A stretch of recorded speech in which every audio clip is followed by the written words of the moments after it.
Welcome back, everyone. Welcome to FFB from the 50, where we tackle every issue from both sides of the field. Sponsored and brought to you by JDP Media.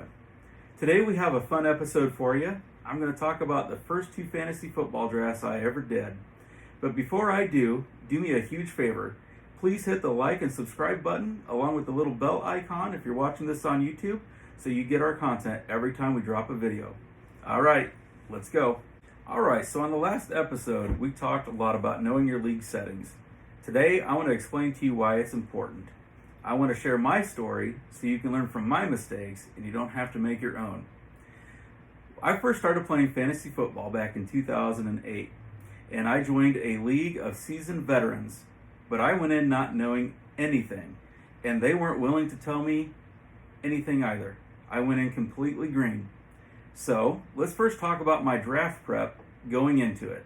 All right, so going into this draft, I did not know what fantasy football even was. I absolutely love the game of football. I played it in high school and absolutely watched every single college and NFL game that I could.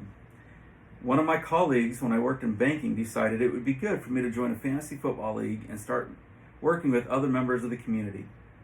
Now, not knowing what fantasy football was, I asked a lot of questions. And the first thing that I was told is, well, it costs money. That is not always the case. So make sure going into your league, you know if you have an entry fee or not and what you have to do to get that money back. That way you're not stuck donating to somebody else's cause. So my first question was, okay, well, how much is this entry fee? Now, I don't want the IRS to know what I've done, so I'm not going to tell you either. But I will say it was fairly steep. So I knew I had to do something to get ready for this league. I wanted to know what it was and how to win it. Well, the information that I received was quite vague. It's all based upon stats. You want guys that put up good stats. That's all you need to know. That's not true. There's a lot of stats that do matter. There are some stats that don't matter as much. One of the things that they told me is this league is a PPR league. I had no clue what PPR even meant. So I had to look up the definition of PPR, and it stood for points per reception. Well, that was really all I knew going into the league. So here we go. Let's look at my draft prep. All right, so keeping in mind that I started in 2008, there were resources available to me, but nothing like what we have today. Fantasy football magazines were a thing, but I didn't even know that they existed. There were a few fantasy football websites available. I didn't know about them. Nowadays, we have a ton of magazines available to us, but who reads those anymore? Let's be honest. We all go out to the different websites and do our research out there. So what I did was I went out to NFL.com, and I literally just printed off the stats for receptions only. I thought that's what mattered the most. The other foolish thing that I thought was since kickers were one of the highest scoring players in NFL history, that must mean that they're important too, right?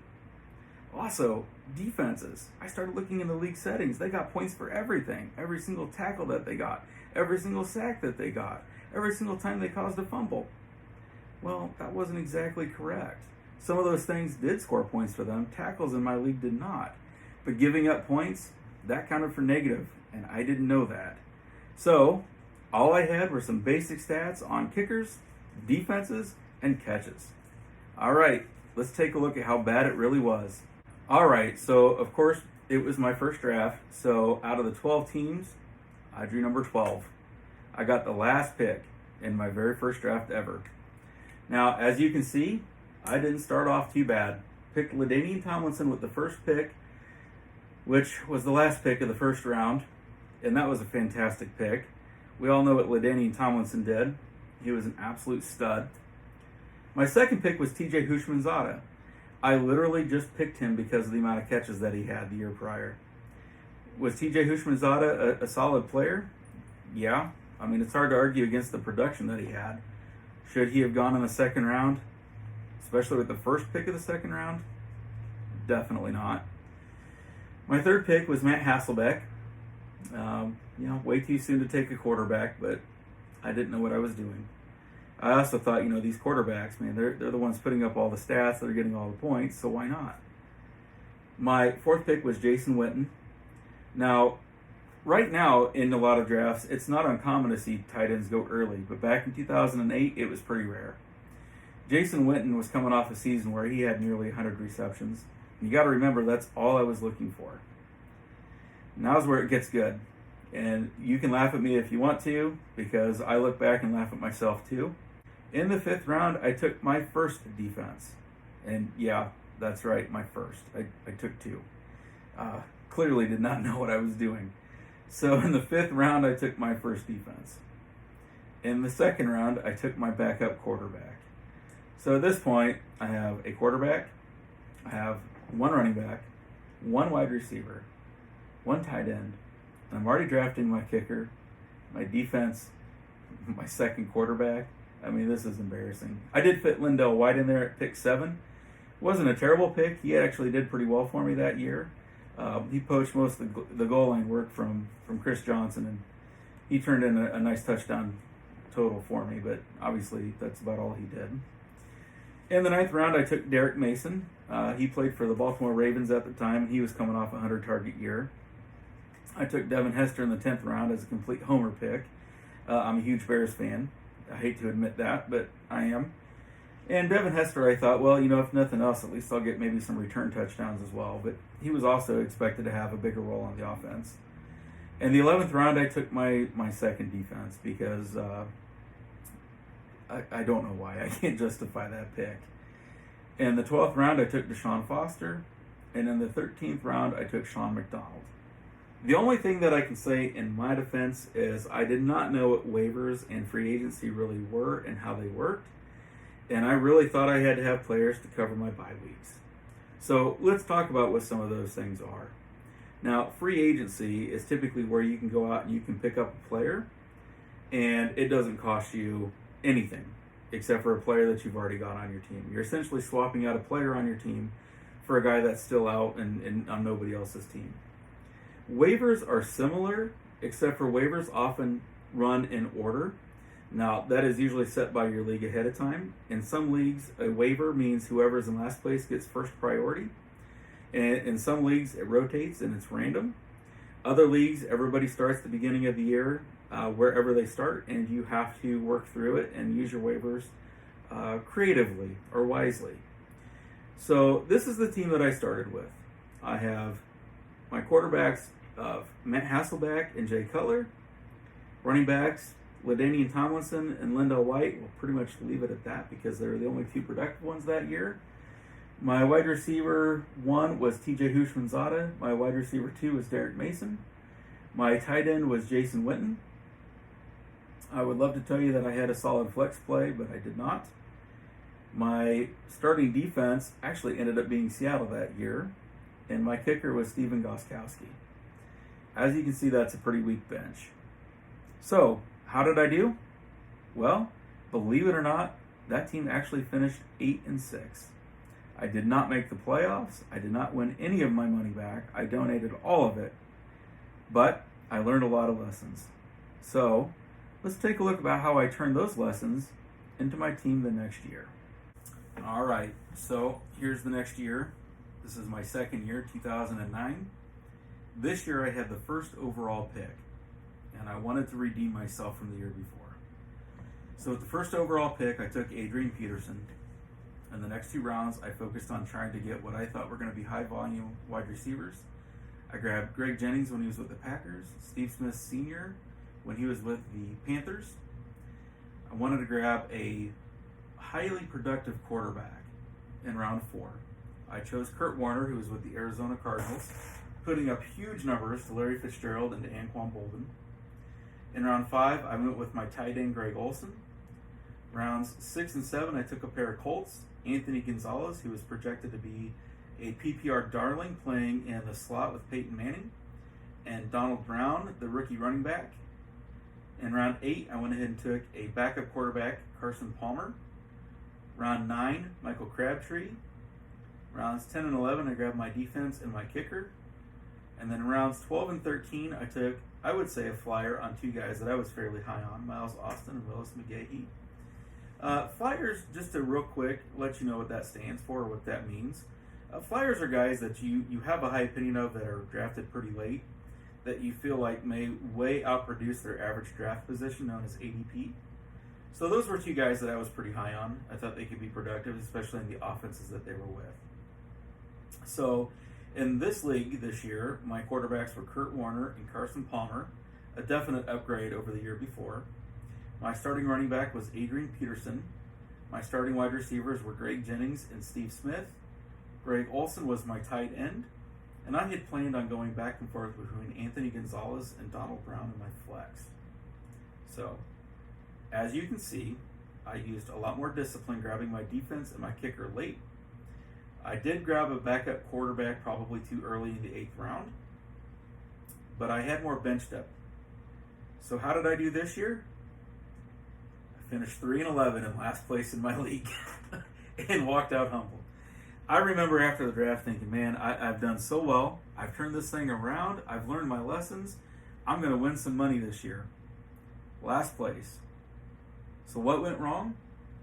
Well, putting too much stock in the wrong players.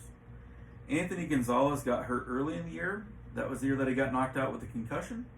Donald Brown never ended up materializing into the running back that we were hoping that he was going to be. Greg Olsen had a bad year. Michael Crabtree couldn't stay out of trouble. You can only start one quarterback, so having two good ones didn't really matter. And I was just a year too soon on Miles Austin and Willis McGahee. Well, I took my shot, and it fell flat. All right, so 2010, my third year in the league, my third year playing fantasy football came around. And this was the year that my draft prep completely changed. So I had discovered fantasy football magazines the year before. And I discovered some websites that discussed fantasy football rankings. And I started following the teams more and more on their websites. I was absolutely bound and determined that I was done donating my money. So the first year, I finished with an overall record of 8-6, but I finished in 8th place. My second year, I thought I came out of the draft really, really strong, just to turn out 3-11 in last place in my league. Well, let's take a look at this year. So this year, I started off with the 4th overall pick, and I took Ray Rice. Second round, I went with Calvin Johnson. Third, Beanie Wells. 4, Steve Smith. Now, this is not the Steve Smith from the Panthers. This was Steve Smith from the New York Giants, another PPR monster. 5th round, Vernon Davis. 6th round, Mike Wallace. 7th round, I finally took a quarterback, Kevin Cole. 8th round, Malcolm Floyd. 9th round, Arian Foster. 10th, I took my backup quarterback, Matt Stafford. 11th round, I took Golden Tate. My 12th round, I took my defense. I took Pittsburgh. And in the 13th round, I took David Akers. How did this team turn out? My regular season, I went 11-3. I won 5 high scores. I had the most points in the league by almost 100.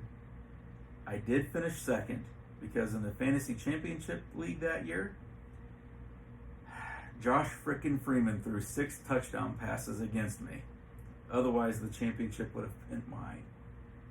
But this was an important draft for me, and I want to talk a little bit about what finally turned around. Well, as I said, my draft prep changed completely. I bought the magazines, I did the research, I went out to the teams, I tried to identify who was doing well, who wasn't doing well. I watched the preseason games. I became obsessed with winning. Now, it also helps when you love what you're doing. And I absolutely love watching football and playing fantasy football. So for me, it was fantastic. I was more engaged than ever. And I noticed something when I was watching those preseason games. And there was a young running back by the name of Arian Foster who was playing for the Houston Texans. Now, I remember draft night, I got absolutely made fun of. At this point, both Steve Slayton and Ben Tate had already been selected. And if you remember, both of those guys were playing running back for the Houston Texans. Arian Foster was the 3rd running back from the same team that was taken. So in the 9th round, when I drafted Arian Foster, everybody laughed at me and said, well, who is this guy? And I looked at all of them and I said, he's the starting running back in Houston, and you guys just gave me the league. I appreciate it. They didn't appreciate that very much. But recognizing those sleepers was huge. I recognize that Mike Wallace had major upside potential because his game perfectly matched what Big Ben Roethlisberger was trying to do in Pittsburgh. Arian Foster was quickly making himself the dominant player in the Houston backfield, much the way that Isaiah Pacheco is doing for Kansas City this year. If you are not familiar with Isaiah Pacheco, I strongly suggest you start paying attention to him. I have actually drafted him in every single league that I've drafted in so far this year. I knew that Golden Tate had high potential.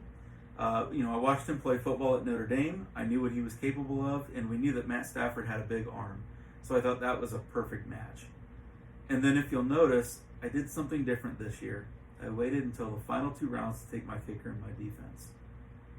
All of this made for a much more solid team. My starters were fantastic. My bench was deep. And I made one heck of a run. But this draft alone is not why I wound up at 11-3 this year. I actually played free agency better than I've ever played it before. And that you can't undermine yourself in the draft, but you can in the regular season. If you're not out there constantly looking at free agency and trying to figure out who's available, you're doing yourself a huge disservice. Looking at my final roster, I had actually gone out and picked up Vick throughout the season, and he became my starting quarterback.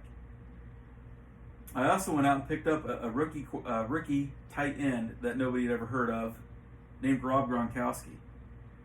So my final lineup was Vick as my quarterback, Calvin Johnson and Mike Wallace were my 2 starting wide receivers, Ray Rice was my starting running back, Rob Gronkowski was my starting tight end, and Arian Foster was in my flex. I had one heck of a draft, but working free agency in the waiver wire is what really made this team as well. All right, so 3 years, 3 very different approaches. So what is the takeaway? Do your research. Watch the preseason games. They really do matter. That's how you're going to start recognizing which guys are moving up and down the depth charts on each one of these teams. Go out and visit the team's websites. See who they have on their depth chart. See who's number 1, see who's number 2. Nowadays, you probably want to go out and follow some beat writers on Twitter. See what they have to say. There's all kinds of information that you can get out there for absolutely free. It doesn't cost you anything. The first and foremost thing you need to do is follow this channel. We'll give you updates on all those players as well. Make sure you do your research. Pay attention to what's going on in the preseason. Once the season starts, make sure you're paying attention to the free agency and the waiver wire. Constantly manage your team, be on top of it, and most importantly, have a great time. And if you're in a money league, take home some cash. Thank you very much. We'll see you next time.